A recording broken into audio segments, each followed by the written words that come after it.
ऐसा कर देना।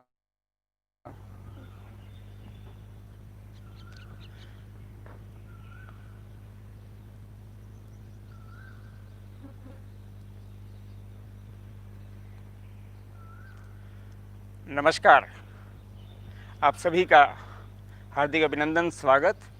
आप सभी जानते हैं कि भारतीय योग संस्थान की वेस्ट एन्क्लेव ज़िले की ये 100वीं ऑनलाइन कक्षा है। इस कक्षा में आपका बहुत बहुत अभिनंदन है। बड़ी प्रसन्नता हो रही है इस विशेष मौके पर आपके मुख सम्मुख आकर।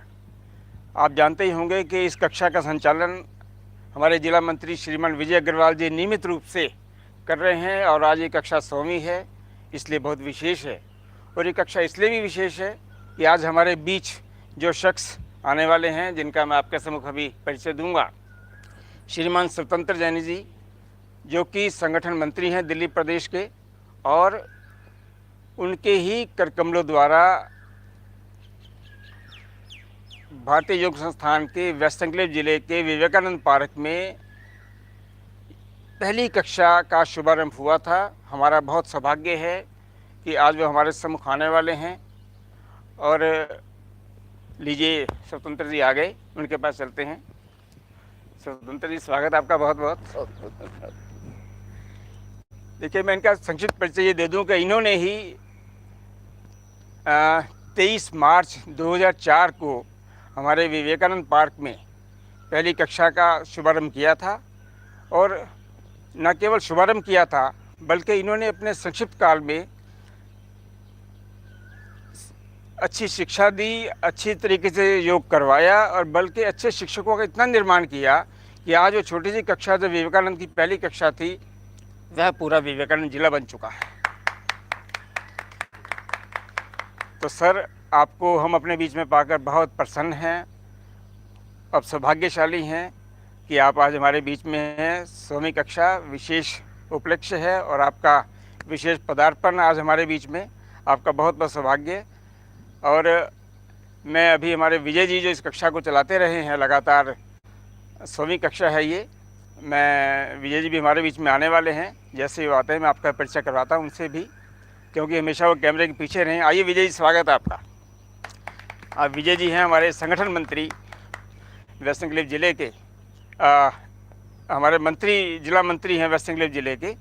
अब नियमित रूप से विदाउट फेल, विदाउट ब्रेक, बिना लेट हुए लगातार 100वीं कक्षा को, जैसे ही लॉकडाउन का शुभारंभ हुआ, शुभारंभ नहीं बल्कि दुर्भाग्यपूर्ण जैसे लॉकडाउन हुआ, विजय जी हमारे साथ लगातार इस कक्षा को ले रहे हैं। 100वीं कक्षा है, विशेष उपलक्ष्य है आज का ये। और उससे भी विशेषता ये थी कि आज हमारे बीच स्वतंत्र जी हैं। आप दोनों का ही स्वागत है। तो मैंने विजय जी से विशेष रूप से रिक्वेस्ट की थी कि विजय जी, आप हमेशा कैमरे के पीछे रहते हैं, क्यों ना आज आप एक बार डेमो भी करें, सबको पता लगे कि विजय जी आप ही हैं। और विजय जी के साथ एक खूबी और भी है कि विजय जी की धर्मपत्नी अलका जी ने जो था, जब कक्षा का शुभारंभ हुआ तो अलका जी ने विजय जी का बखूबी साथ दिया। और कुछ दिनों के बाद जब उन्होंने देखा कि हमारे और लोग सक्षम हो गए हैं, तो और साधिकाएँ जुड़नी शुरू हो गई।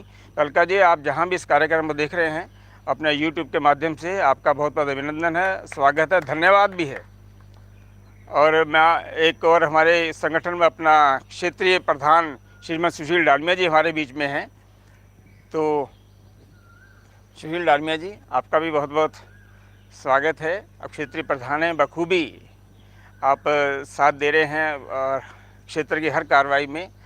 और हमारे 2 क्षेत्रीय प्रधान और श्रीमान तलवार जी और आहूजा जी, सोशल डिस्टेंसिंग का मौका है, वो आज हमारे बीच, क्योंकि सोशल डिस्टेंसिंग की वजह से नहीं आ पा रहे, तो उनका भी बहुत बहुत स्वागत है। उनका भी बहुत बहुत धन्यवाद है कि वो नियमित रूप से इस क्षेत्र के विकास के लिए, लगातार योग की गतिविधियों के विकास के लिए जुड़े हुए हैं। तो मैं ज़्यादा कुछ समय ना लेता हुआ मैं चाहता हूं कि आज की पूरी कक्षा का संचालन श्रीमान स्वतंत्र जी स्वयं करवाएं, उनका पूरा लाभ लें हम। उससे पहले मैं विजय से कहूँगा, विजय जी 2 शब्द ज़रा कहें, फिर हम निमंत्रण देंगे श्रीमान स्वतंत्र जी को। श्रीमान विजय जी। धन्यवाद सैनी जी हमारे जिला प्रधान, इनकी गाइडेंस में इतना सुंदर ये संचालन लगातार चल रहा है और बड़े भाग्यशाली हम सब। श्रीमान स्वतंत्र जी भी आज हमारे साथ में है। मेरा हमेशा ही इच्छा रहती है कि स्वतंत्र जी की क्लास में अटेंड करूं, तो मेरी इच्छा थी कि मैं भी जो है आज इनकी गाइडेंस में और आप सबको डेमो में मैं सामने आऊँ। और सभी का, आप लोगों का इतना अच्छा रिस्पांस जो आप दे रहे हो, इतनी अच्छे मेरे को कमेंट्स आ रहे हैं, तो आप लोगों की बदौलत ही ये क्लास हमारी लगातार चल रही है। तो आप इसी तरह जुड़े रहिए और हमेशा बिल्कुल कोशिश कीजिए कि स्नान करके जुड़ें, समय से जुड़ें, पूरा परिवार जुड़े, यही मैं कामना करते हुए आप सबका धन्यवाद करता हूँ। तो शुरू करते हैं जी अब। चलिए, धन्यवाद विजय जी।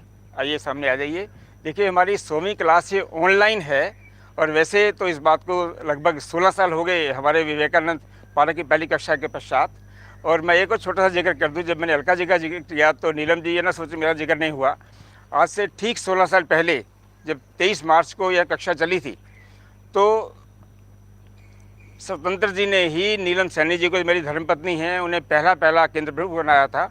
और वो लगातार जुड़ी हुई हैं अभी भी। वो जहाँ भी यूट्यूब से कार्यक्रम को देख रही हैं, ये कक्षा में शामिल हैं, उनका भी स्वागत है, अभिनंदन है, उनका भी धन्यवाद है। अब मैं श्रीमान स्वतंत्र जी को देते हुए माइक, मुझे बड़ी प्रसन्नता हो रही है। मैं, आइए सर, आपका तीनों अपने जो हमारे साधक हैं जो डेमो देंगे, इनसे आपका परिचय करवा दूँ। आप हैं प्रज्ञा जी। प्रज्ञा जी बेटी हैं नरेंद्र जी की, जो कि हमारे इस मिलन कक्षा के केंद्र प्रमुख हैं। आप श्रीमान विजय अग्रवाल जी, जिनसे भी आपकी मुलाकात हुई। विजय अग्रवाल जी हमारे जिला मंत्री हैं।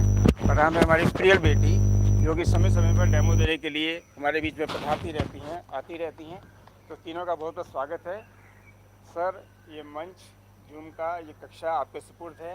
आपका बहुत बहुत धन्यवाद। कक्षा आपके सामने श्रीमान स्वतंत्र सैनी जी, स्वागत है सर। आप सभी का जो आज इस विशेष 100वीं कक्षा में जो जुड़े हुए हैं, अभिनंदन।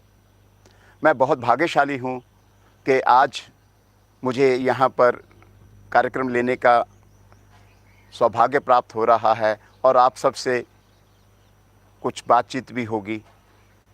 तो आज हम हमेशा की तरह जिस प्रकार के भारतीय योग संस्थान का यह है कि जो भी कार्यक्रम शुरू करते हैं, पहले वह गायत्री मंत्र से करते हैं। गायत्री मंत्र करने का यह है कि इसमें जब हम ये करते हैं तो ईश्वर से प्रार्थना करते हैं कि जो भी कार्यक्रम हम लेने जा रहे हैं उसमें हमें विजय प्राप्त हो।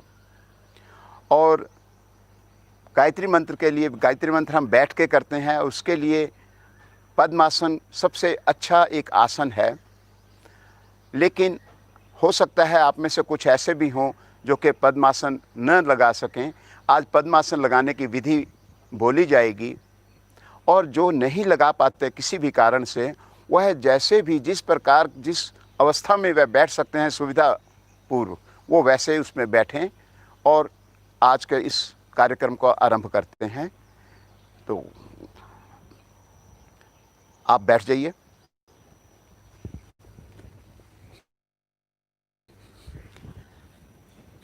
पद्मासन, दोनों टांगों को सामने सीधा करें, एड़ी पंजे मिलाएं। दाईं टांग को मोड़कर एड़ी को नाभि के बाईं और पेड़ू पर स्थित करें। दाईं टांग को मोड़ एड़ी को नाभि के दाईं और इस प्रकार से स्थित करें कि दोनों एड़ियों में कम से कम दूरी हो। दोनों घुटने पृथ्वी पर, हाथ घुटनों पर ज्ञान मुद्रा में, कमर गर्दन सीधी, आंखें कोमलता से बंद करें।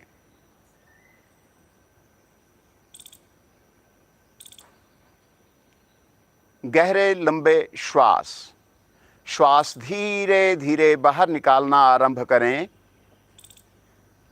पेट की मांसपेशियों का अंदर की ओर इतना संकोचन करें कि नाभि मूल रीढ़ से लगे। पेट को ढीला छोड़ें। आनंद पूर्वक कंठ तक श्वास को भरें। इसी प्रकार श्वास को छोड़ते व लेते रहें।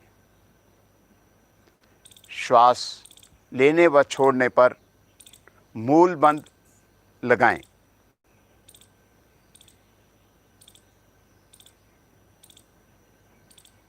अनुभव कीजिए पेट, मध्य भाग और फेफड़ों को प्रभावित होते हुए।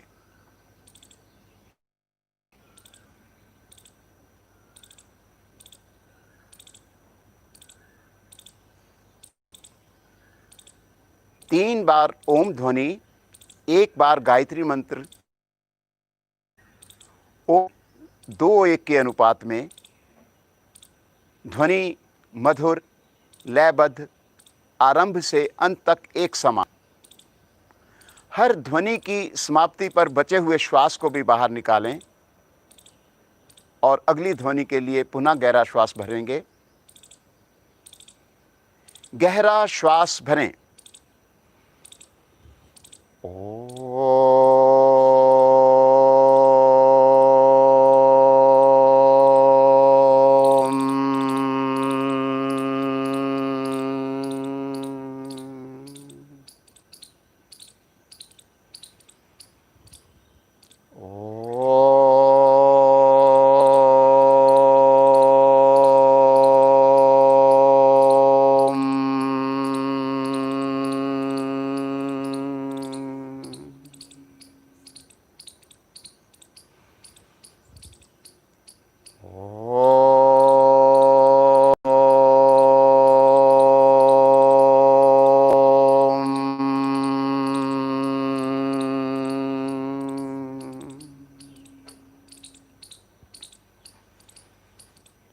ओम भूर्भुवः स्वः तत्सवितुर्वरेण्यं भर्गो देवस्य धीमहि धियो यो न प्रचोदयात्।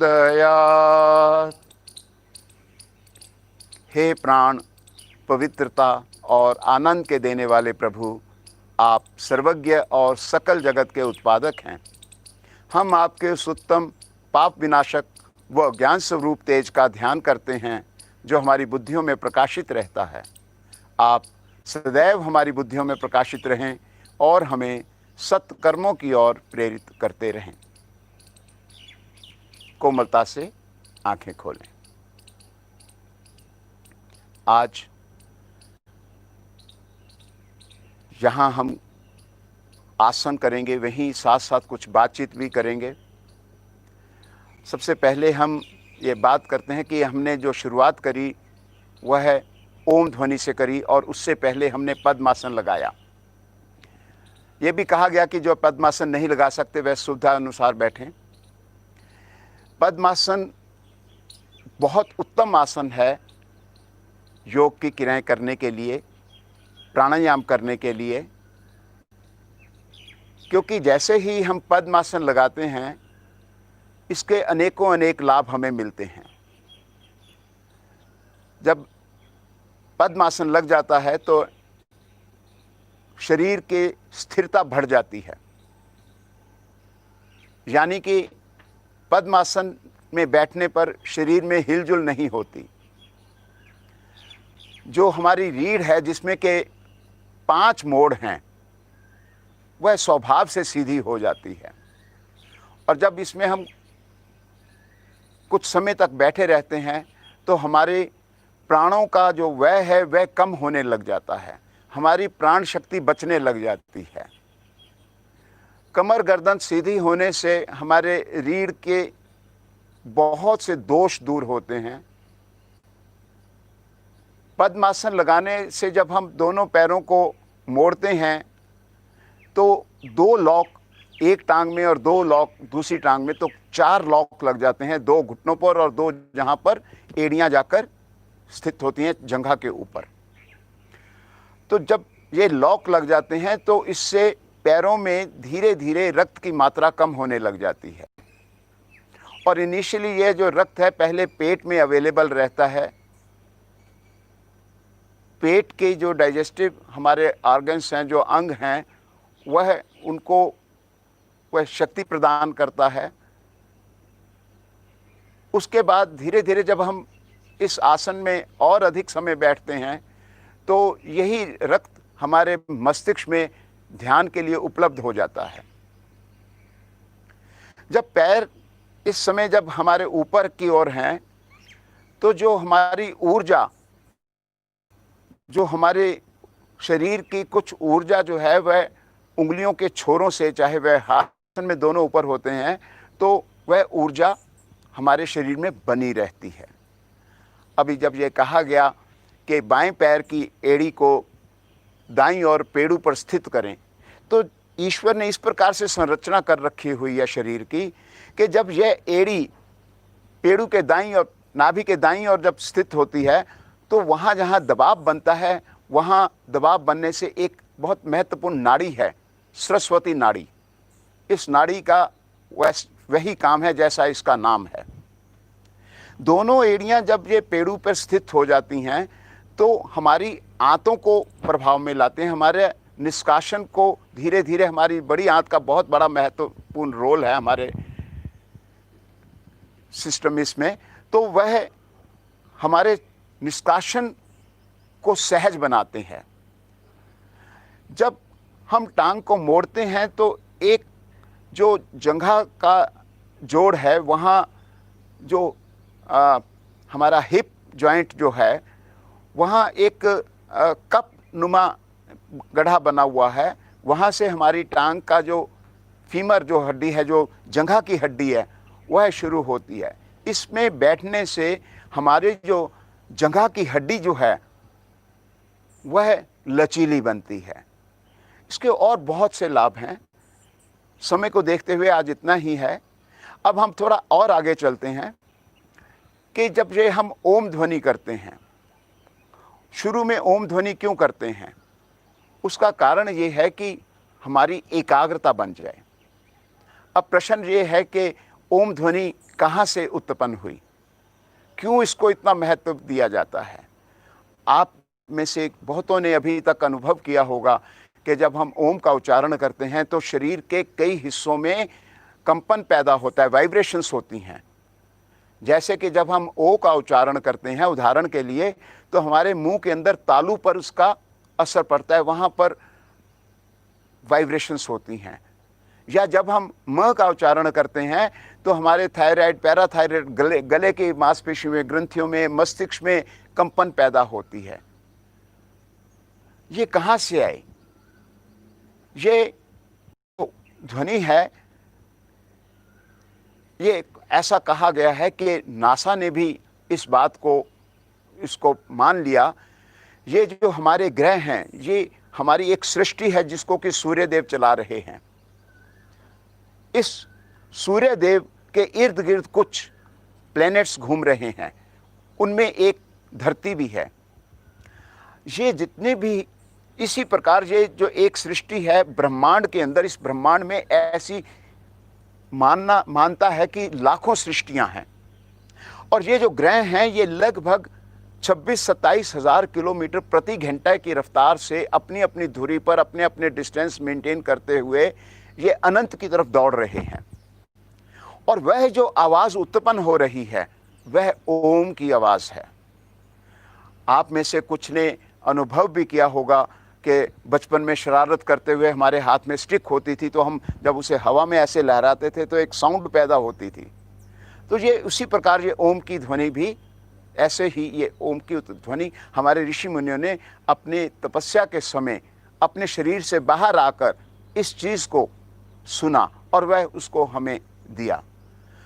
तो यह पद्मासन लगाना, ओम ध्वनि करना, भारतीय योग संस्थान सभी कार्यक्रमों में पहले ये करता है कि ये इतने सारे लाभ हमें मिल जाएं।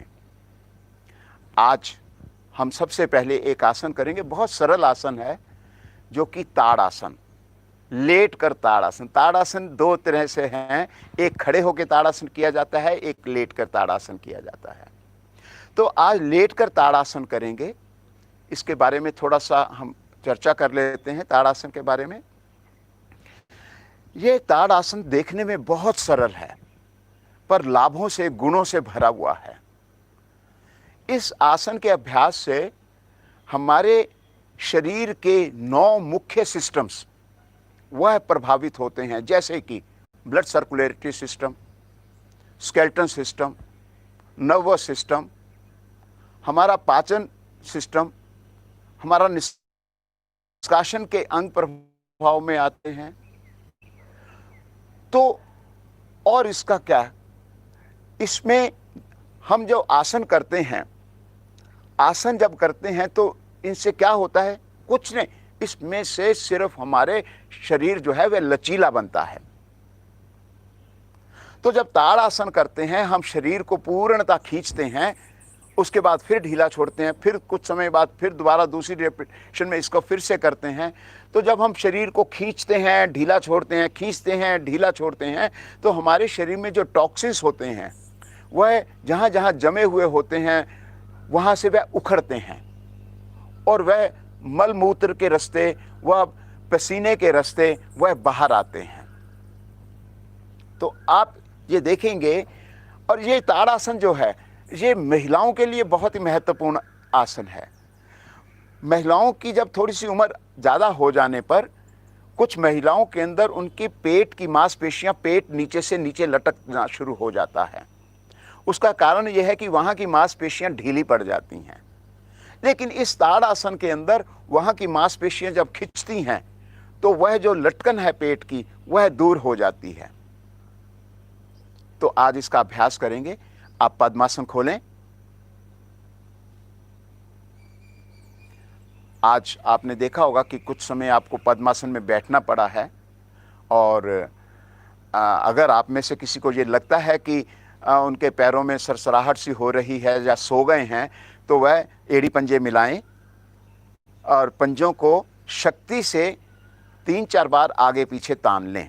आगे करें और अपनी ओर करें। जब अपनी ओर करें तो पैर के अंगूठों को मिलाकर रखें और घुटनों को नीचे की ओर दबाएं। घुटनों के नीचे हमारा उसके पृष्ठ भाग में एक फूला हुआ हिस्सा है। आप हाथ लगाकर देखें अपने घुटनों के नीचे, यह फूला हुआ है हिस्सा। यहाँ नस नाड़ियों का गुच्छा है। यह जो हिस्सा है जब आसन को छू जाता है तो हमारी टांगों की नस नाड़ियाँ पूर्णतः खिंच जाती हैं और सीधी हो जाती हैं, जिससे वे स्वस्थ हो जाती हैं।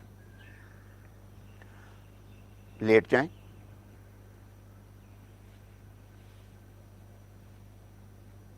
ताड़ासन। एड़ी पंजे मिलाएं, दोनों भुजाएं सिर की ओर। श्वास भरें। भुजाओं और टांगों को यथाशक्ति तानें। कोहनी से हथेली तक का पृष्ठभाग आसन पर। श्वास को सामान्य कर रुकें। जैसा कि अभी कहा गया था कि घुटनों के नीचे का जो पृष्ठ भाग उसका है वह आसन को छूना चाहिए, तो आप घुटनों को ऊपर से नीचे दबाएं। ऐसा करने से घुटनों के दोष दूर होते हैं। आप में से कुछ अनुभव कर रहे होंगे कि जो रीढ़ है उसका जो कमर का हिस्सा जो है वह आसन से कुछ उठा हुआ है। अपना ध्यान उस हिस्से पर ले जाएं और आप में से कुछ अनुभव करेंगे कि वह हिस्सा पृथ्वी की ओर हो गया, आसन की ओर हो गया। और जब नित्य प्रति इसका अभ्यास करेंगे तो एक दिन आप देखेंगे कि वह हिस्सा भी आसन को, पृथ्वी को छू जाएगा। धीरे धीरे शरीर को ढीला छोड़ें। दोनों पंजे दाएं बाएं लुढ़क जाएं। भुजाएं अपनी स्थिति में ढीली कर दीजिए। श्वास लेते छोड़ते रहें।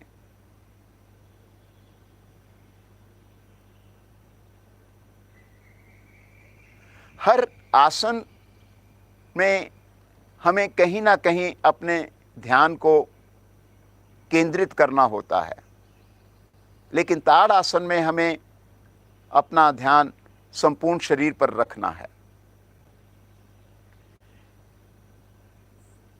एक बार इसका फिर से अभ्यास करेंगे। एड़ी पंजे मिलाएं, श्वास भरें, भुजाओं और टांगों को यथाशक्ति तानें। आप अपने मन की आंखों से देखें कि अगर आपके टखने अलग हैं, एंकल्स, तो उनको भी आपस में जोड़िए। हमारी भुजाओं और टांगों की समस्त नाड़ियां आपस में जुड़ी हुई हैं, श्वास को सामान्य कर लेते छोड़ते रहें।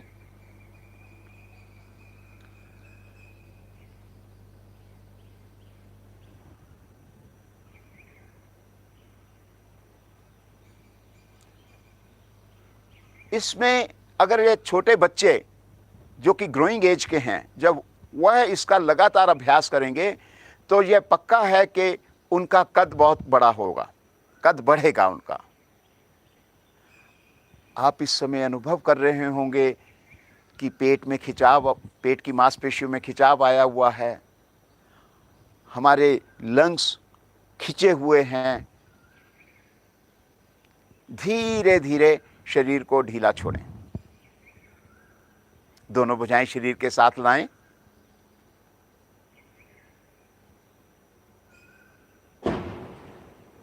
दाईं करवट लें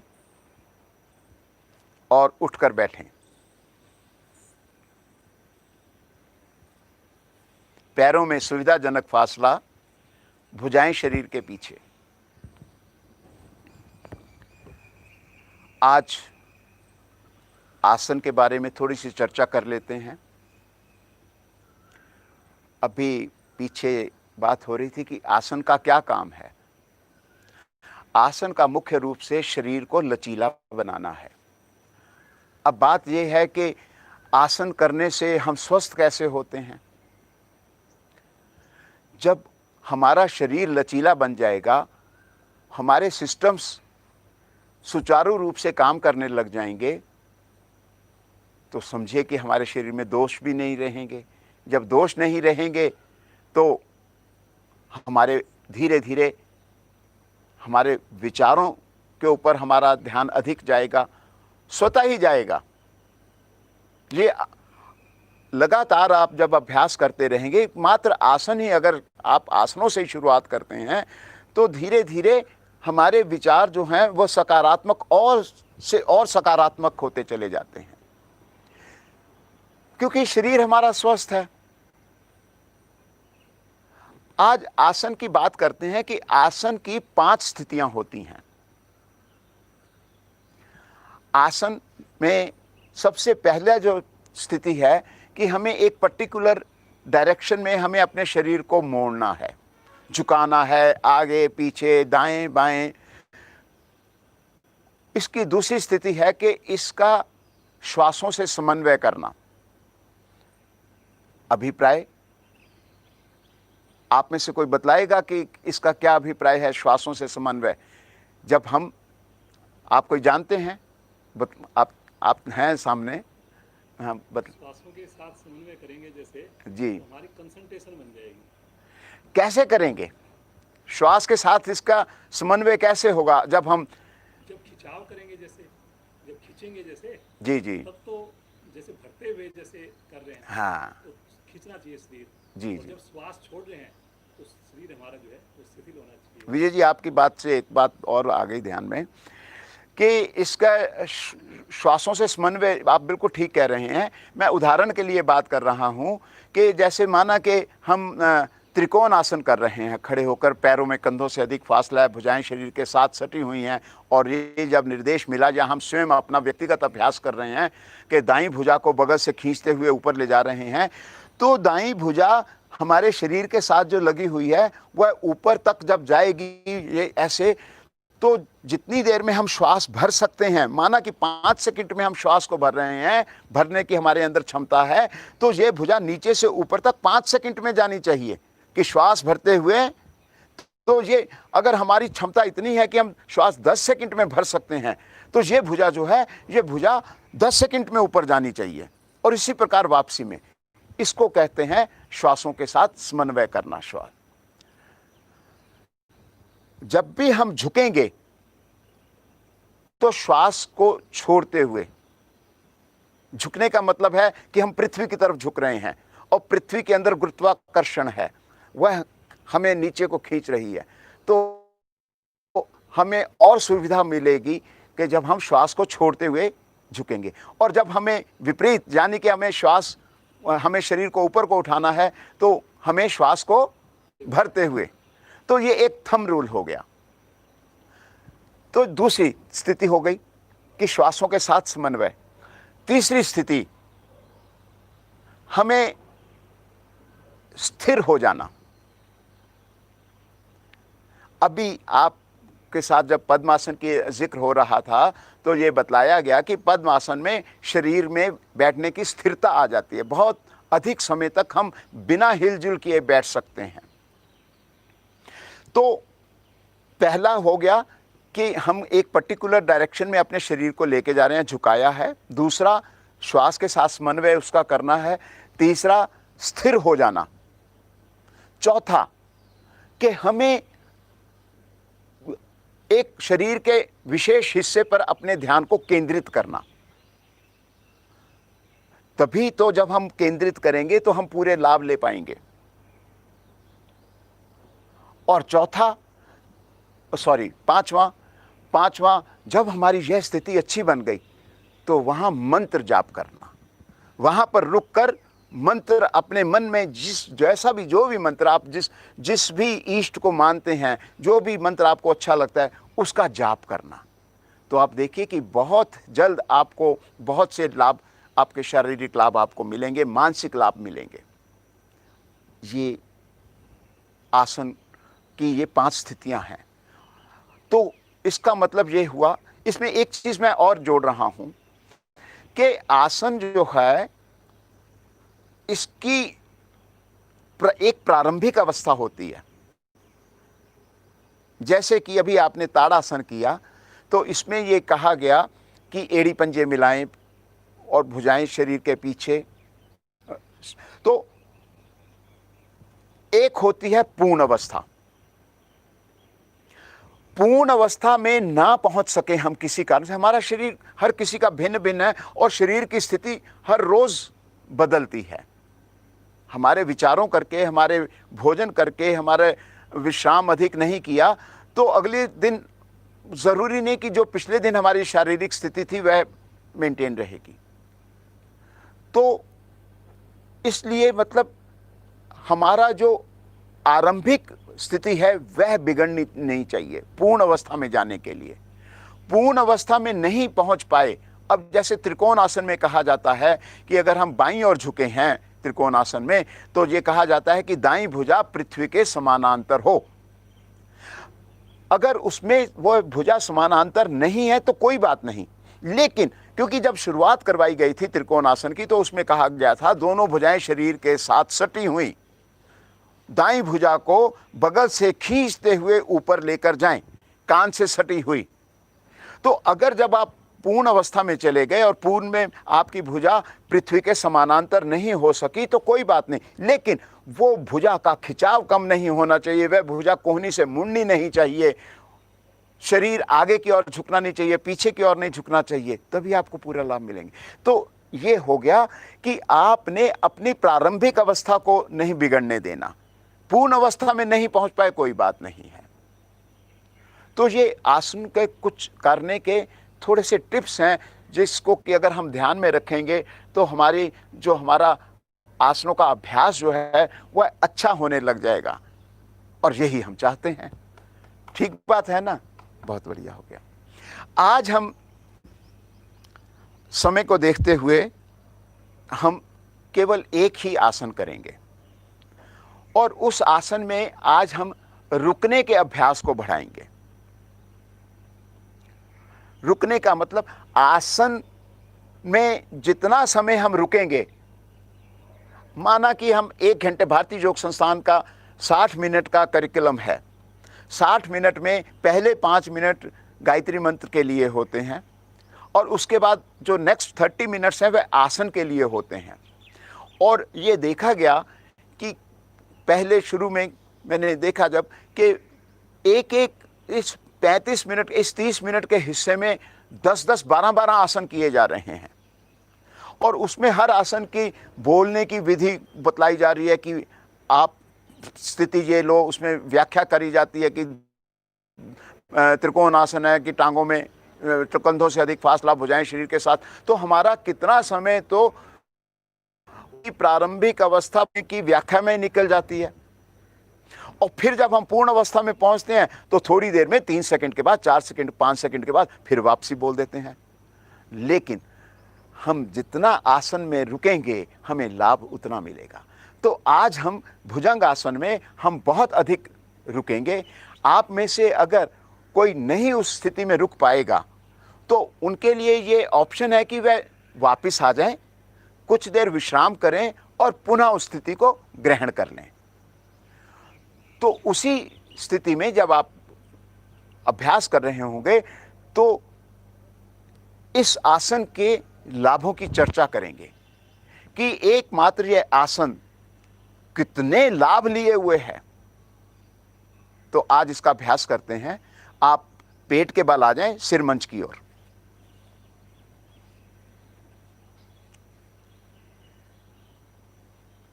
एड़ी पंजे मिलाएं, पंजे ताने, दोनों भुजाओं को मोड़कर हथेलियां ठोड़ी के दाएं बाएं कंधों जितनी दूरी पर, कोहनियां शरीर के साथ पृथ्वी पर, माथा आसन पर।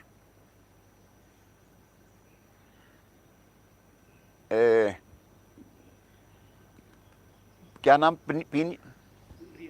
प्रियल। प्रियल, आप अपनी एड़ियों को मिलाइए। यहाँ पायल, आपकी कोहनियाँ जो हैं शरीर से दूर हैं, शरीर के साथ लेकर जाओ। बिल्कुल ठीक है। यहाँ ये अब आपकी आरंभिक अवस्था है। पायल, आपकी एड़ी फिर खुल गई है। घुटने भी मिले रहने चाहिए। यह जो स्थिति है, ये प्रज्ञा, आई एम सॉरी, तो ये इसको प्रारंभिक स्थिति कहते हैं। धीरे धीरे अपने सिर को पीछे की ओर इतना लेकर जाएं कि सिर का पीछे का हिस्सा पीठ को छू जाए। धड़ नहीं उठेगा। आंखें बंद रखें। अब यहां आप में से एक साधक के ऊपर ध्यान गया तो उनके माथे के ऊपर तनाव आ गया।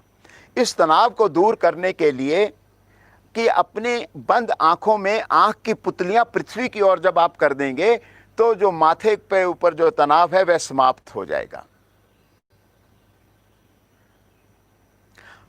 यहां हमारा जो सिर का, गर्दन का जो स्वभाव है वह आगे आने को होता है। जब जब आपको ऐसा लगे कि गर्दन आगे की ओर झुक रही है, उसको फिर पीछे की ओर बना के रखें। पहले हम इसी जगह के हम जो लाभ हैं उसकी चर्चा कर लेते हैं। आपका जो सिर का पीछे का हिस्सा पीठ को छुआ हुआ है। अब यहाँ एक जोड़ होता है मस्तिष्क और रीढ़ का, जो कि मॉड्यूला ऑब्लिगाटा। वहाँ आप में से अगर कोई इस स्थिति में रुकने में सक्षम नहीं, अपने आप को समझ पा रहा, तो वह अपना माथा आसन पर लगा लें और थोड़ा सा विश्राम करने के पश्चात पुनः वह इस स्थिति को ग्रहण कर लें। अगर आप रुक सकते हैं तो बहुत अच्छा है। तो जो वो हिस्सा जो मस्तिष्क का जोड़ रीढ़ के साथ है, जिसको मॉड्यूला ऑब्लिगाटा बोलते हैं, उस पर दबाव पड़ रहा है। उस पर दबाव पड़ने से एक लाभ जो मिल रहा है वह यह लाभ मिल रहा है कि हमारा कम्युनिकेशन सिस्टम बॉडी का वह अच्छा बन रहा है। कौन सा कम्युनिकेशन सिस्टम? मस्तिष्क जो है वह हमारे शरीर को निर्देश देता है। माना हम चल रहे हैं पैदल, तो आगे एक गड्ढा आ गया, तो मस्तिष्क, आंखों ने देखा कि गड्ढा है, आंखों ने मस्तिष्क को कहा, मस्तिष्क ने एकदम पैर को मैसेज दिया कि तू या तो अपना कदम बड़ा कर ले या तू अपना कदम छोटा कर ले, जिससे कि गड्ढे में पैर ना जाए।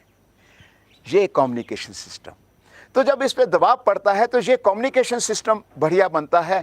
उम्र जैसे जैसे बढ़ती है ये कम्युनिकेशन सिस्टम स्लो होने लग जाता है। बहुत से आप में से ऐसे भी होंगे जो कुछ बड़ी उम्र के हैं, उनको ऐसा लगता होगा कि वह भूल जाते हैं। तो जब आप भुजंग आसन में इस स्थिति में रुकेंगे तो वह आपकी स्थिति अच्छी बनेगी। एक और बहुत अच्छा लाभ यहाँ पर मिल रहा है। वह लाभ यह है कि आकाश तत्व का निर्माण हो रहा है। आकाश तत्व, हमारा शरीर जो है 5 तत्वों से बना हुआ है। उसमें आकाश तत्व बहुत महत्वपूर्ण। एक बार आप वापस आ जाएं और विश्राम की स्थिति में आ जाएं। शिथिल आसन दाईं ओर, दाईं भुजा सीधी, दाईं टांग सीधी, दायां कान आसन पर, बाईं भुजा मुड़ी हुई, बाएं हाथ की कोहनी मुख के सामने। आप में से अगर किसी का श्वास उखड़ गया है तो जब विश्राम की स्थिति में आप आ गए तो कुछ समय आप नॉर्मल ब्रीथ लेते छोड़ते रहें और उसके गहरा श्वास भरें। एक गहरा श्वास भरें, कुछ देर इस श्वास को अपने अंदर रोकें और धीरे धीरे इस श्वास को बाहर छोड़ें। ऐसा करने से उखड़ा हुआ श्वास सामान्य होने में सहायता मिलती है।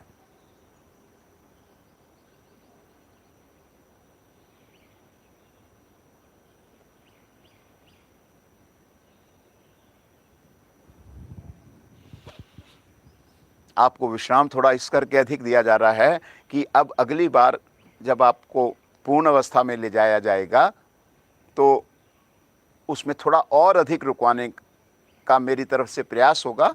आप में से अगर कोई नहीं रुक पाएगा वह वापस आ जाएं, फिर कुछ विश्राम करें इस स्थिति में और फिर उस स्थिति को ग्रहण कर लें, पूर्व स्थिति को।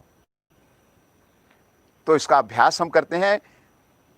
एड़ी पंजे मिलाएं, पंजे ताने, दोनों भुजाओं को मोड़कर हथेलियां ठोड़ी के दाएं बाएं कंधों जितनी दूरी पर, माथा आसन पर, कोहनियां शरीर के साथ पृथ्वी पर।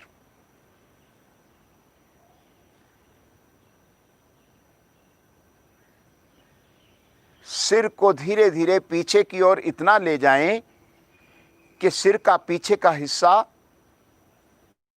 पीठ को छुए। एक बार माथा आसन पर लगा लें।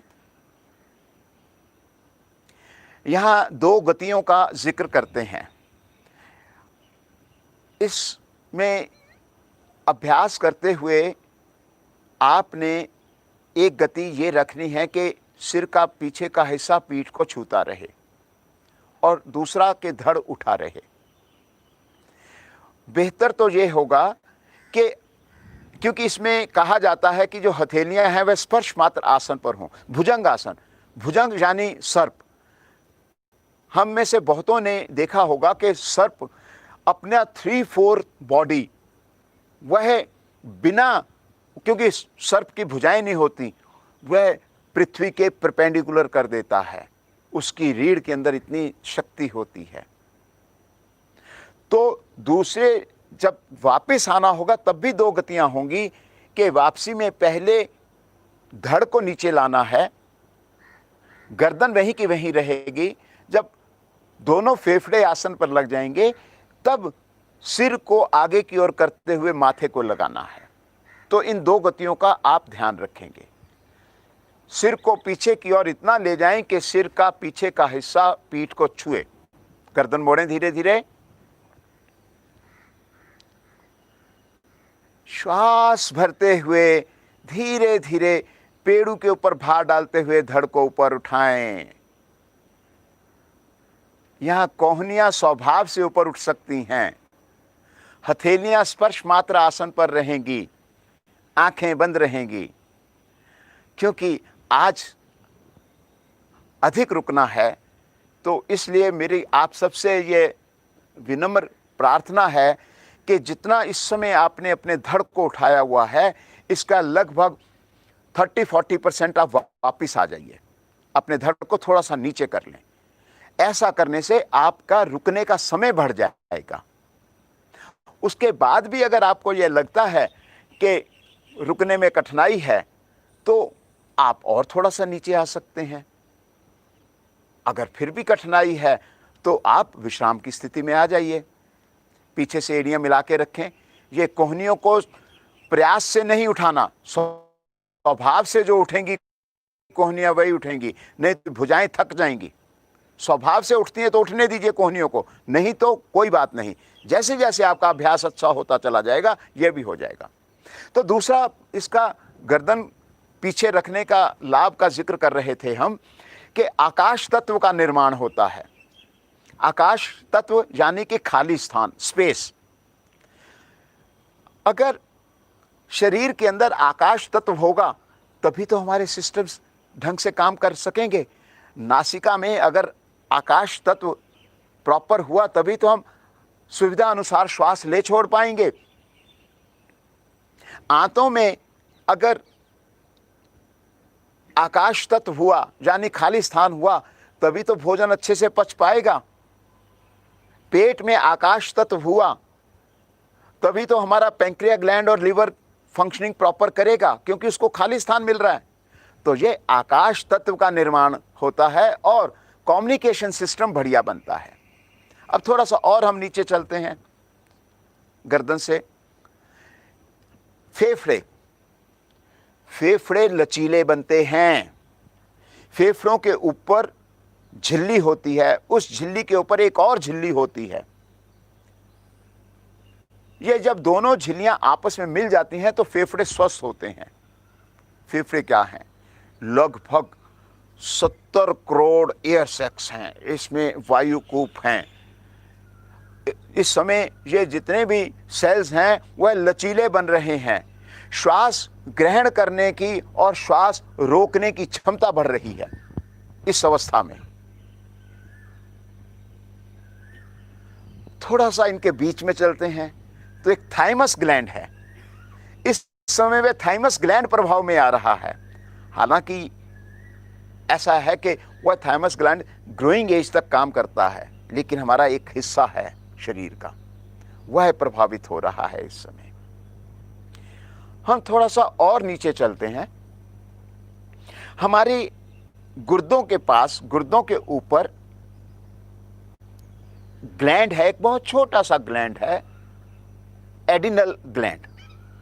ये राइट साइड का जो है ये पिरामिडल होता है शेप में, और जो लेफ्ट साइड का है वह हाफ लूनर होता है, अर्ध चंद्रमा, और वह पिरामिड की तरह होता है। इसमें 3 लेयर्स होती हैं और ये तीनों लेयर्स डिफरेंट ये सीक्रेशन करती हैं। ये एक कॉर्टिसोल नाम का भी सीक्रेट करता है। ये जब हमारा ग्लैंड जो है ये सुचारू रूप से काम करने लगता है तो हमारे भावनात्मक स्तर को प्रभावित करता है। आप में से जो थक गए हैं वह वापसी आप विश्राम की स्थिति में भी आ सकते हैं। आपके लिए अपनी क्षमता के अनुसार खड़े रहिए और अपने शरीर की स्थिति को देखते रहिए कि पीछे से एड़ियां खुल तो नहीं गई हैं, घुटने तो नहीं अलग हो गए हैं, या वापस कब आना है। बीच में ये भी बात कर लेते हैं। 2 स्थिति में आपको आसन की पूर्ण अवस्था से वापस आ जाना है। एक, जब शरीर में कंपन पैदा हो। 2, जब श्वास उखड़ जाए। अगर इन 2 ही अवस्था में हम रुके रहेंगे तो हमें लाभ तो मिलने से रहा, हो सकता है हमारा नुकसान भी नहीं होगा, पर हमारा श्वास उखड़ना शुरू हो जाएगा और अगले अभ्यास करने में हमें कठिनाई होगी। तो जब भी आसन करते हुए ये 2 स्थितियां बन जाएं तो आप मतलब कि वापिस आ जाएं। जिनको लगता है कि दोबारा वह स्थिति ग्रहण करनी है, वह दोबारा विधि अनुसार उस स्थिति को ग्रहण कर लें। तो अब बात कर रहे थे एडिनल ग्लैंड की। एडिनल ग्लैंड हमारे हार्मोन्स को उसके प्रॉपर उसका देखभाल करता है। और महिलाओं में, जब महिलाएं जो हैं मेनोपॉज की स्थिति में जाती हैं तो ये कहा जाता है कि क्योंकि वो 365 दिन का जो पीरियड है मेनोपॉज का, अगर 365 दिन पीरियड्स नहीं होते तो समझो कि वह मेनोपॉज पर चली गई महिला। बहुत कठिनाई कारक, कष्टकारक होता है, बहुत सी तकलीफें होती हैं उस समय। अगर आप ये अभ्यास करते रहेंगे तो वह पीरियड जो है, वह समय जो है आसानी से निकल जाएगा, क्योंकि आपका जो एडिनल ग्लैंड है वह सुचारू रूप से काम कर रहा है। अब हम इसी अवस्था में हमारी रीढ़ के समस्त दोष दूर होते हैं कई बारी होता है कि गोटियों में गैप ज़्यादा आ जाता है या कम हो जाता है या डिस्क स्लिप हो जाती है।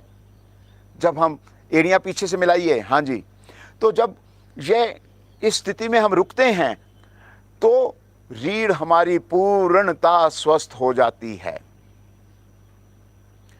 टांगों के लिए कहा गया है कि टांगें पीछे एड़ी पंजे मिले रहें, अंत तक मिले रहें और उन पे प्रेशर बना रहे। महिलाओं की जो दोष हैं, जो माहवारी के जो दोष हैं वह दूर होते हैं। अधिक स्राव होना या कम स्राव होना, वह सब चीज़ें ठीक होती हैं। धीरे धीरे वापिस आएं।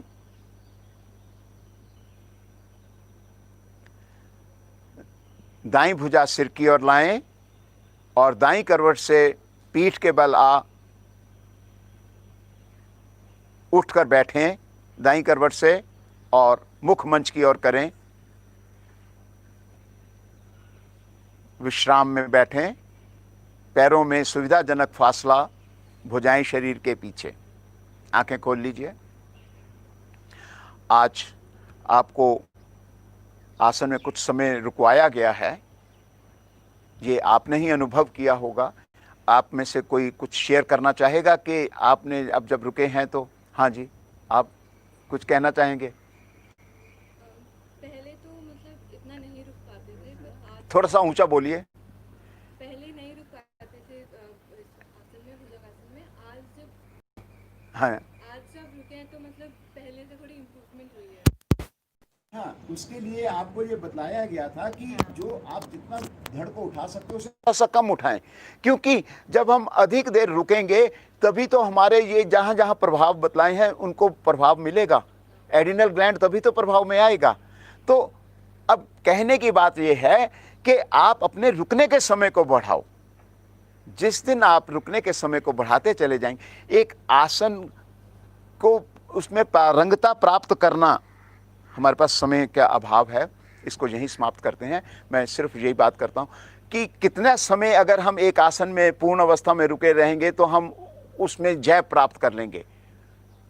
228 मिनट, 228 मिनट्स, यानी कि 3 घंटे 48 मिनट एक पोस्चर में रहना, आपने विजय प्राप्त कर ली। तो हम 3 मिनट तक ही रुक लें कम से कम।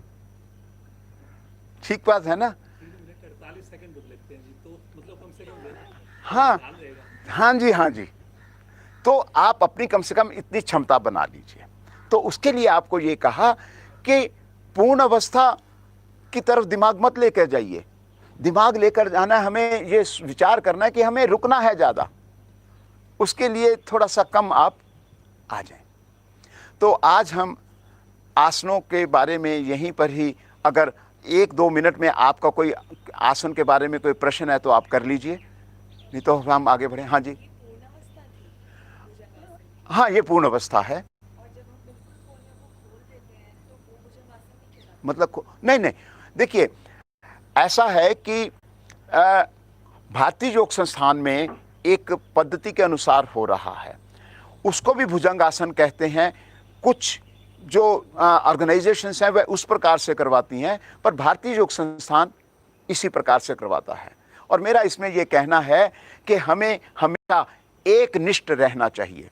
एक निष्ठ से मेरा अभिप्राय है कि हम एक ही कश्ती में सवार रहना चाहिए। ये कहा गया है कि 2 कश्ती का सवार जो है वो उसकी नैया पार नहीं लगती।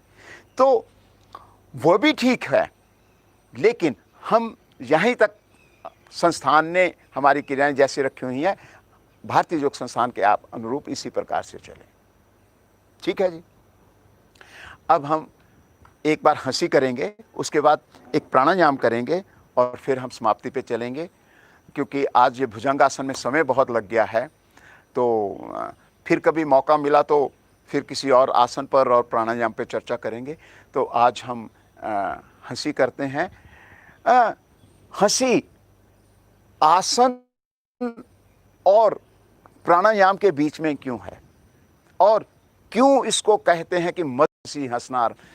खिलखिलाहट वाली हंसी भी अच्छी है, कोई कहते हैं कि 3 प्रकार की हंसी है, 4 प्रकार की हंसी है, सारी हंसी बहुत अच्छी हैं।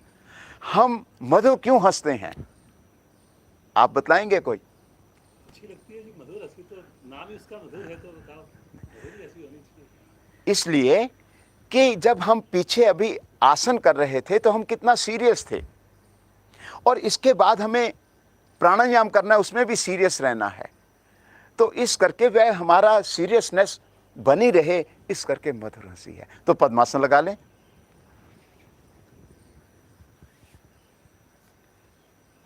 मस्ती भरी मधुर हंसी आरंभ करें।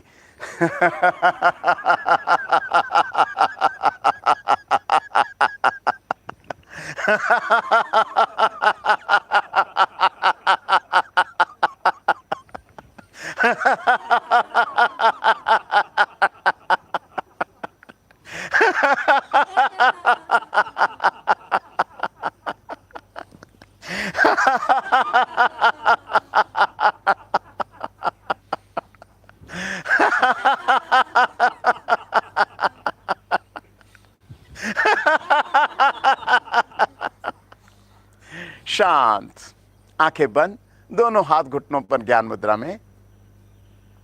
मन प्रसन्न हुआ। प्राणायाम, आज एक ही प्राणायाम करेंगे, और वह भी प्रयास करेंगे कि उसमें हम समय अधिक लें। अनुलोम विलोम प्राणायाम, यह ऐसा प्राणायाम है कि इसको कोई भी कर सकता है। एक वह रोगी जो कि बिस्तरे से उठकर बैठ भी नहीं सकता, वह लेटे लेटे कर ले। इस प्राणायाम के गुण वह सभी गुण हैं जो गहरे लंबे श्वास के हैं। गहरे लंबे श्वास में प्राण शक्ति सामान्य रूप से विचरण करती है शरीर में। इसमें संतुलित रूप से विचरण करती है,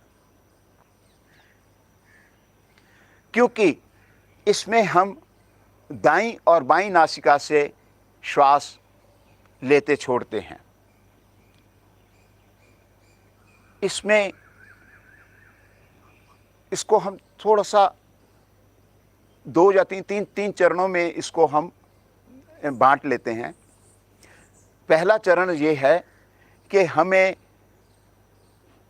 श्वास, जब हमने प्राणायाम मुद्रा बना ली तो श्वास जो है बाईं नासिका से धीरे धीरे भरा, बाईं से छोड़ा, बाईं से भरा, दाएं से छोड़ा।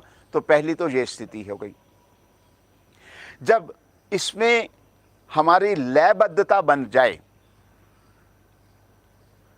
तो फिर हमें दूसरी स्थिति में, जब श्वास को बाहर निकाल दिया और श्वास को भर लिया, तो मूल बंद का अभ्यास उसमें हम जोड़ेंगे। और तीसरी स्थिति में जब इसमें मूल बंद लगाकर भी हमारी लयबद्धता बन जाए, तो उसमें हम फिर 1:1 के अनुपात में इसको अभ्यास को करेंगे। 1:1 का अनुपात का अभिप्राय कि माना कि 5 सेकंड में श्वास भरा तो 5 सेकंड में ही श्वास को दूसरी नासिका से छोड़ा, और फिर उसी नासिका से 5 से श्वास को भरा, और पहली वाली नासिका से 5 की गिनती में ही श्वास को छोड़ा। अगर आप में से किसी को अगर ऐसा लगता है कि वह भरा तो 5 में और छोड़ा गया 4 में, तो इसका मतलब कि हमारे श्वसन तंत्र अभी उतने सशक्त नहीं हैं। तो अगली बार जब आप श्वास भरें तो 4 की गिनती में श्वास भरें, तो वह अच्छा रहेगा। तो आज हम पहले पहला चरण करेंगे। दाएं हाथ की प्राणायाम मुद्रा बनाएं। प्राणायाम मुद्रा दाएं हाथ से ही क्यों बनाई जाती है? क्योंकि जो हमारे 5 तत्व जिससे शरीर हमारा बना हुआ है, ये हमारी उंगलियों में, हर कोई उंगली अंगूठा किसी ना किसी तत्व को डिनोट करता है। तो अंगूठा जो है वह अग्नि तत्व है। तो और दाईं नासिका, इसको सूर्य स्वर कहा गया है, इसको गर्म स्वर कहा गया हुआ है। तो गर्म अंगूठा और गर्म स्वर, तो इस करके दायां अंगूठा दाईं नासिका पे रखा जाता है, तो इस करके जो प्राणायाम मुद्रा है वह दाएं हाथ से ही बनाई जाती है। अंगूठा दाईं नासिका पर, अनामिका नासिका के बाईं ओर। अनामिका हटा धीरे किंतु लंबा श्वास भरें। अनामिका से बाईं नासिका को बंद कर अंगूठा हटा धीरे किंतु गहरा श्वास बाहर। इसी प्रकार दाएं से श्वास को भरें और बाएं से छोड़ें।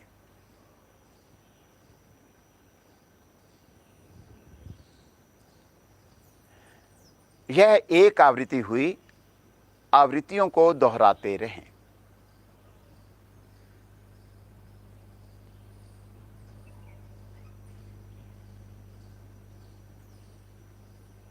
आप अभ्यास करते रहेंगे। अगर आप में से कोई किसी को ऐसा लगता है कि कठिनाई हो रही है, तो वह उस आवृत्ति को पूरा कर दाएं हाथ को दाएं घुटने पर ज्ञान मुद्रा में रख शांत भाव से बैठे रहें और कुछ शांत बैठने के पश्चात पुनः इसको आरंभ कर देंगे।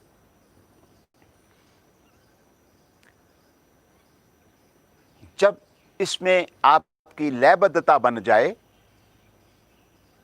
तो इसमें मूल बंद लगाना शुरू कर दें। जब श्वास को बाहर निकाल दिया या श्वास को भर लिया, इन दोनों स्थिति में आप मूल बंद अवश्य लगाएं। मूल बंद लगाने से हमारे प्राणों का ह्रास नहीं होता, प्राणों का ऊर्ध्वगमन होता है।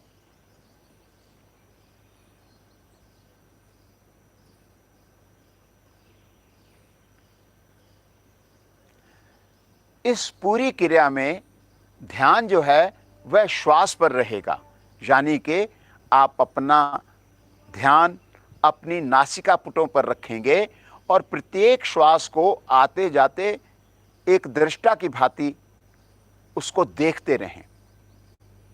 जब आप श्वास को छोड़ रहे हैं तो आप वहाँ गर्मी को अनुभव कर रहे हों, और जब श्वास भर रहे हैं तो वहाँ शीतलता। जब श्वास छोड़ रहे हैं तो विचार लाएं कि मेरे शरीर के दोष दूर हो रहे हैं, और जब श्वास भर रहे हैं तो आप विचार लाएं कि मेरे अंदर सद्गुण पैदा हो रहे हैं। और जब ऐसा करते करते आप अब ये अनुभव कर रहे हैं कि लयबद्धता आ गई है, तो अब श्वासों को एक एक के अनुपात में लेना छोड़ना आरंभ करें। नहीं अगर कर सकते कोई बात नहीं, आप पहला चरण 1 हफ्ता 2 हफ्ते करते रहें। आप में से अगर कोई नया साधक है, फिर बीच में मूल बंद को जोड़ दें। उसके बाद 1-2 हफ्ते आप उसी के साथ करते रहें। जब आपको लगे कि स्थिति ठीक हो गई है तो फिर आप अनुपातित शुरू कर दें। यहां नाक नहीं मुड़नी चाहिए, तो उसके लिए क्या करना चाहिए कि नासिका के मध्य में हमारी एक हड्डी शुरू होती है दाएं और बाएं से। तो हमारा अंगूठे का और जो हमारी पहली उंगली है इंडेक्स फिंगर, उसको नाक के मध्य में रखें, जिससे कि हल्का सा दबाने से नाक का छिद्र बंद हो जाएगा और दूसरी तरफ उंगली या अंगूठा हटाने से नाक का छिद्र जो है वह खुल जाएगा और श्वास लेने छोड़ने में कठिनाई नहीं होगी और नासिका मुड़ेगी भी नहीं। कमर गर्दन सीधी रखेंगे। जब दाईं नासिका से श्वास लेते छोड़ते हैं, दाईं नासिका गर्म स्वर है, सूर्य स्वर है, ये पिंगला नाड़ी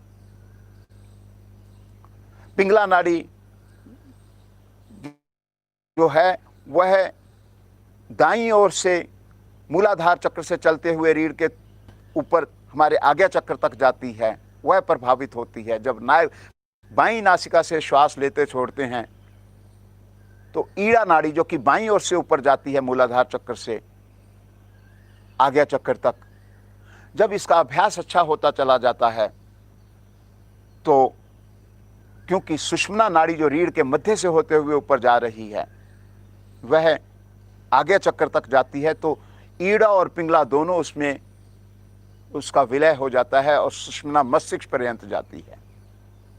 तो यह हुआ कि इससे ईड़ा, पिंगला और सुषुम्ना नाड़ी तीनों नाड़ियां प्रभाव में आ रही हैं।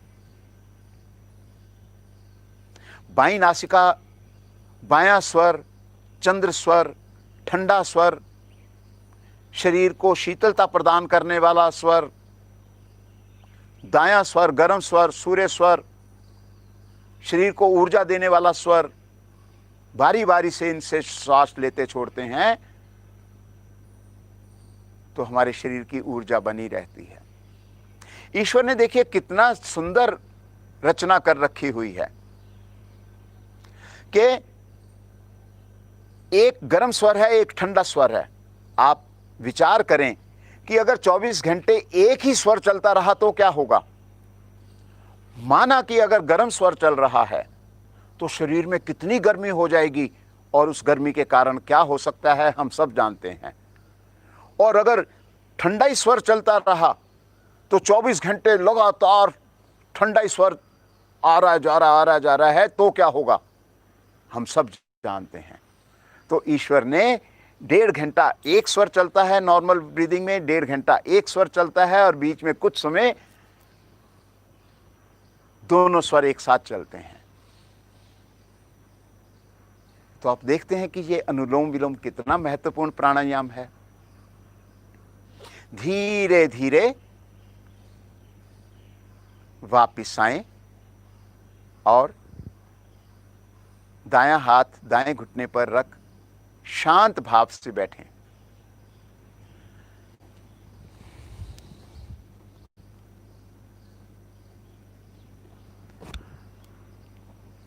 कोमलता से आंखें खोलें। आप में से किसी को ऐसे हुआ कि आंख खोलने का मन ही नहीं है? नहीं मन करता। यह स्थिति बननी चाहिए कि आंख खोलने का मन ना करे। जैसे ही हम आंख खोलते हैं तो ये बाहरी चकाचौंध हमें डिस्टर्ब कर देती है। जब आंखें बंद रहती हैं तो हम अपने अंदर चले जाते हैं। हमारे अंदर ईश्वर का अंश विद्यमान है, हम उससे बातचीत करते हैं। और आजकल तो ये पीछे जो लॉकडाउन चला और अभी अनलॉक शुरू हो गया हुआ है, आज अनलॉक 2 का दूसरा दिन है, तो मैं व्यक्तिगत रूप से बता रहा हूं कि इसमें मुझे बहुत कुछ सीखने को मिला। एक तो ये चीज़ सीखने को मिली कि ईश्वर के अलावा कोई दूसरी चीज़ नहीं है।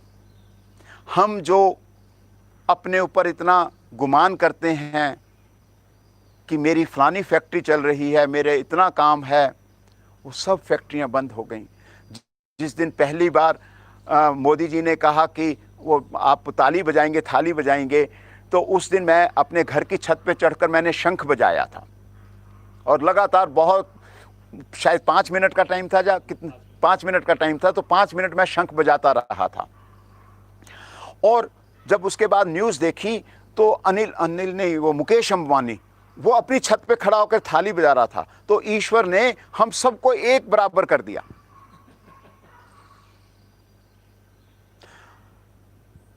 ईश्वर अपने अंदर, जो ईश्वर हमारे बैठा हुआ है, हमें उससे बातचीत करनी चाहिए और वह जो हमें रिप्लाई देगा उसको हमें अपने अमल में ले आना चाहिए।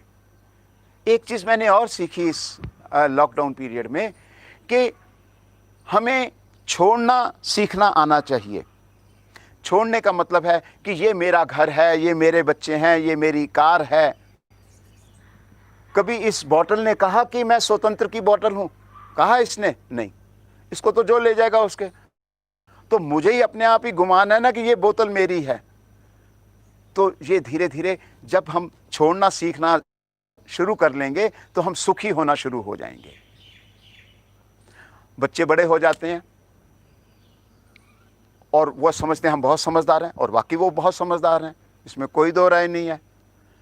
कभी बच्चे अगर हमारे पास आते हैं तो किसी कोई सलाह मांगते हैं तो उनको अपनी बेस्ट सलाह दे दो, और उसके बाद भूल जाओ कि वो सलाह दी थी, और ये भी भूल जाओ कि वो बच्चे सलाह पर चल रहे हैं या नहीं चल रहे। अगर दोबारा फिर उसी बात पर वो सलाह लेने आते हैं तो फिर आपके पास जो अच्छा संभव है वह अपने बच्चों को दे दो। मैं उदाहरण के लिए बात कर रहा हूं। और फिर भूल जाओ कि उनको कुछ आपने सलाह दी थी। बच्चे उस सलाह पे चलेंगे तो बहुत अच्छा, नहीं आप दुखी मत हो। तो ये हो गया छोड़ना एक तरह से। तो जब हम ऐसा करेंगे तो हमें हमें शांति मिलेगी, और हम एक हमारे आपसी विश्वास बढ़ेगा, और हमारा परिवार अच्छा चलेगा, हमारा समाज अच्छा चलेगा।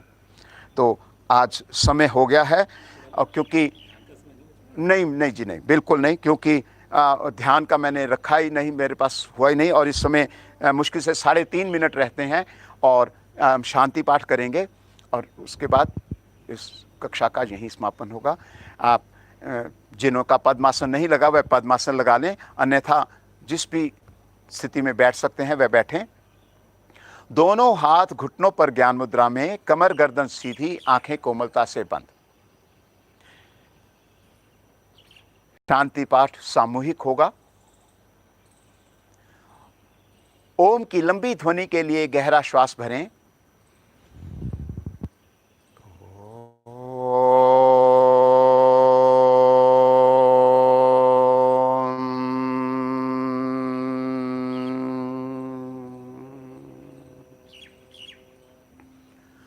ओम द्यो शांतिरंतरिक्षं शांति, पृथ्वी शांतिरापा, शांतिरोषधयः शांति, वनस्पतयः शांतिर्विश्वे देवा, शांति ब्रह्म शांति, सर्वगं शांति, शांतिरेव शांति, सामा शांतिरेधि। ओम शांति शांति शांति।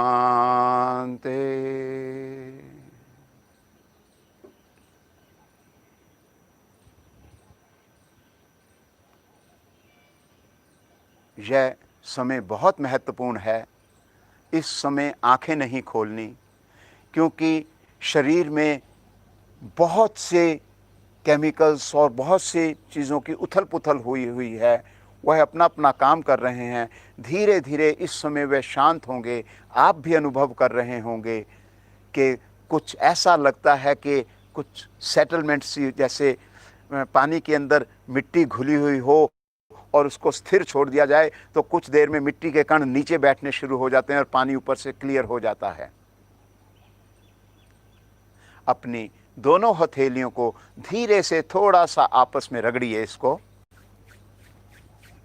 और इस प्राप्त ऊष्मा को अपने मुख पे धारण करें और मन होने पर आंखें खोलें। आप सभी का बहुत बहुत धन्यवाद कि आपने मुझे इतना सहयोग दिया। आपका धन्यवाद। धन्यवाद विद्यमान सतपति सैनी जी। वास्तव में आपने 1.25 घंटे की हमें जो साधना करवाई, उस 1.25 घंटे की साधना में आपने सिद्ध कर दिया कि योग किस प्रकार से आपके जीवन का एक इतना महत्वपूर्ण अंग है। आपने इतना प्रसाद दे दिया। ये महीनों महीनों की साधना में हम इतना नहीं सीख पाए जितना हमें आपने 1.25 घंटे की साधना आपने। हम बहुत दिल से ये आभार व्यक्त करते हैं।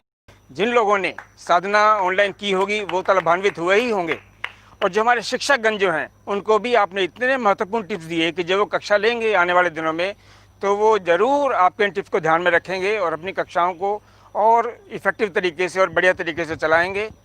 और मैं आपको विश्वास दिलाता हूँ कि वेस्ट एन्क्लेव का जो ज़िला है हमारा, ये ज़िला आने वाले दिनों में आपकी इस प्रेरणादायक कक्षा से लाभ लेकर और उन्नति करेगा और कक्षाएं बढ़ाएगा और लोगों को जोड़ेगा। और जब तक ये बाई चांस अनफॉर्चुनेटली लॉकडाउन की स्थिति चलती रहेगी, ये कक्षा निर्बाध चलती रहेगी। हमारे विजय अग्रवाल जी, जिनका इनिशिएटिव था, हमारे जिला मंत्री, उनका बहुत हृदय से आभार। उनकी पत्नी का, अलका जी का आभार।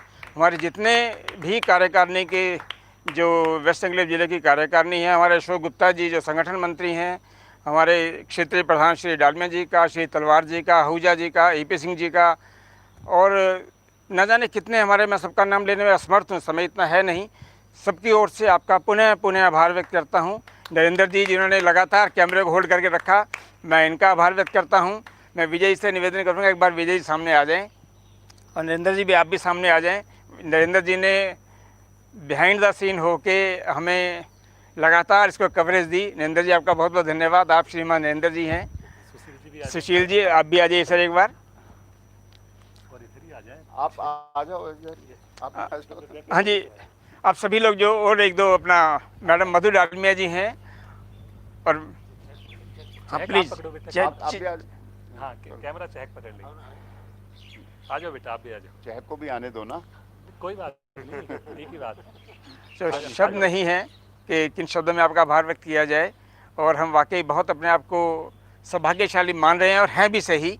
और हम आशा करते हैं कि आने वाले दिनों में आप पुनः पुनः जब जब हम आपसे निवेदन करेंगे, आपने जिस प्रकार बड़ी सरलता से और बिना एक मिनट लगाए हुए हमारे निवेदन को स्वीकार किया, वही निवेदन आप आने वाले दिनों में फिर से स्वीकार करेंगे। और जब ये लॉकडाउन खुल जाएगा, हम पार्कों में जाएंगे और बड़े जोश के साथ जाएंगे। लॉकडाउन से आप देखेंगे कि हमारे वेस्ट एन्क्लेव ज़िले में और वाई वेस्ट एन्क्लेव पूरे हिंदुस्तान में ही, पूरी दिल्ली में ही हमारा जो ऑनलाइन कक्षाएं चल रही हैं, सभी इसका लाभ ले रहे हैं। आप अभी जिक्र कर रहे थे कि ऑनलाइन लॉकडाउन से हमने काफ़ी कुछ सीखा है। लॉकडाउन से हमने ऑनलाइन से जुड़ाव, डिजिटल से जुड़ाव भी हमने सीख लिया।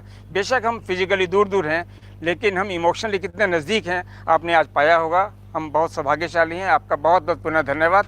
विजय जी दो शब्द कहेंगे, फिर कक्षा की समाप्ति होगी। श्रीमान विजय जी। बिल्कुल जी, बहुत बहुत धन्यवाद स्वतंत्र जी, आपका इतना बढ़िया गाइडेंस। इतने आपने वो 5 जो तत्व बताए आसन करते हुए, तो वो पांचों तत्व जो 5 चीज़ें ध्यान रखनी है, वो तो विशेष मेरे को बड़ा अच्छा लगा कि आसन करते हुए कैसे हमारे को प्रारंभिक स्थिति है, फिर श्वासों के साथ जोड़ना है, कैसे उसमें रुकना है, तो वो बड़ा अच्छा लगा। और मैं तो बस इन बच्चों का जो है बड़ा भाई आभार व्यक्त करना चाहूँगा कि प्रियल है, प्रज्ञा है, अमल आता है, और बीच में जो है भाई जिज्ञा है, मानसी है पीछे, उसने भी एक बार दिया।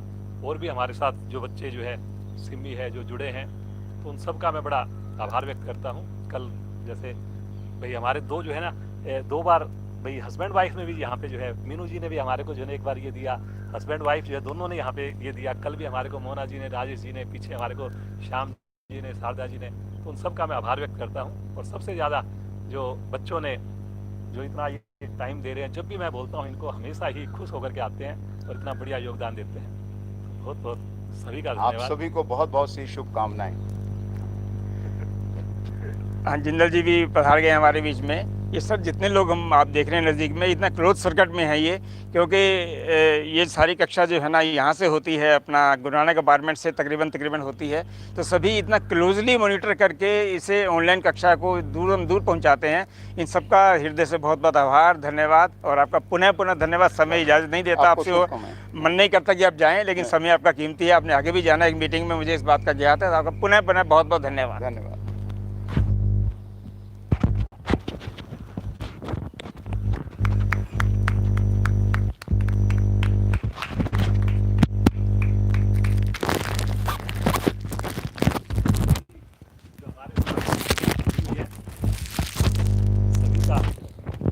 बहुत बहुत धन्यवाद। अपना जो भी आपको अच्छा लगा आज, कैसे आपके फीडबैक है वो ज़रूर दीजिए अपने कमेंट सेक्शन में, और जुड़े रहिए। कल फिर हमारी क्लास होगी, कल भी हमारी विशेष क्लास होगी, 5:30 बजे हमारी कल विशेष क्लास होगी। और कल जो है आसन भी होंगे और विशेष हमारी क्लास होगी। तो कल भी भोजन के ऊपर एक विशेष अधिकारी आएंगे। तो भोजन कैसा होना चाहिए हमारा, तो उसके लिए आप जरूर जुड़िए, कल भी आप समय से जुड़िए। तो धन्यवाद एक बार फिर से, आप सबका दिन शुभ हो, मंगलमय हो। धन्यवाद।